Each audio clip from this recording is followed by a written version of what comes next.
Stocks cutting their losses Monday afternoon after initially extending their slide on this Columbus Day holiday. We've got the S&P 500 still below the 50-day moving average, however. Let's get a closer read of the markets, both equities and fixed income. We're joined by Craig Kellum. He's president of Icon Advisors, and he joins us via Skype from Greenwood Village in Colorado. Welcome, Craig. So, good to be with you. Why the slide initially and the sort of a comeback in the afternoon? We're seeing investors still selling off the big tech names, but buying rather defensively, picking up utilities and staple stocks. Well, we're value investors at Icon. We measure intrinsic value, and we find the market to be about 3% below our estimate of fair value. So we would expect the market to be 5 to 10% higher over the next year. That means that we see this recent dip as temporary. And today we did see a little comeback, as you mentioned. So if you see the dip is temporary, then you're suggesting to clients are then to be buying on the dips based on where you see the market and the intrinsic value. Yes, in the funds that I manage, I have minimal cash in there. I'm about as fully invested as I can be, and I just, over the last few years, have chosen to ride through what we think are short-term declines. All right. So, Craig, the Dow's trading lower for the third straight day. Got the S&P 500 trading just below its 50-day moving average right now. The NASDAQ trading below its 100-day moving average. You don't see an inflection point for equities yet, then? As I said, we still see the market to be underpriced relative to fair value. We don't see any of the conditions that are typical of market peaks in terms like sentiment or volatility. So it looks to us so far like one of the temporary setbacks we've experienced over the 9.5 years of this bull market. Right. Now, today, Craig, got the bond market closed. That leaves the 10-year benchmark treasury yield at that 7-year high. Will the climbing yields, how big of a risk are they to sapping this bull market run?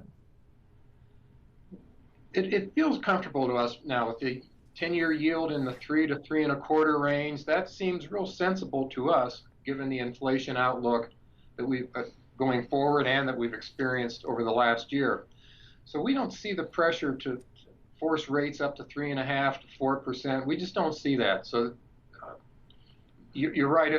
If rates were to advance to those levels, it would make equities less attractive. But we just do not see that happening. Meaning that perhaps the 10-year yields will peak somewhere around where it is now?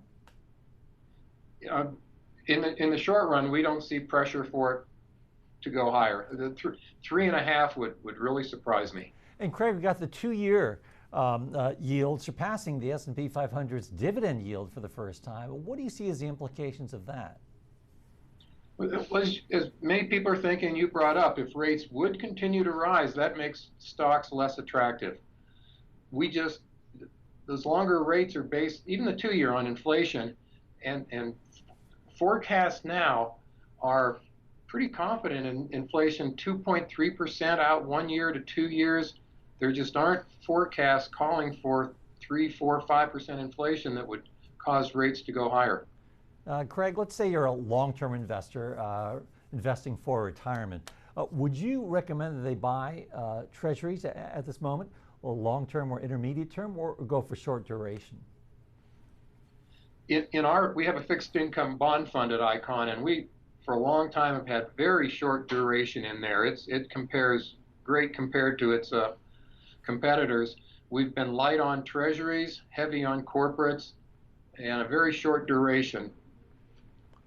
Heavy on corporates. So you're pretty confident about the economic prospects. Yes.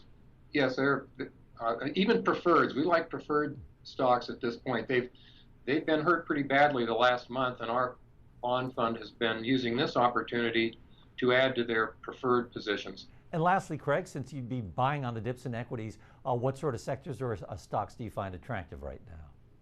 The best values are over in financials. They've been sluggish this year. People have been worried about a steepening yield curve. We think they're wrong. We think banks can do just fine no matter what the shape of the yield curve. But the popular view is the belief that banks need a steep yield curve. So we're riding through it. We still have a lot of financials. We expect them to bring out very impressive earnings.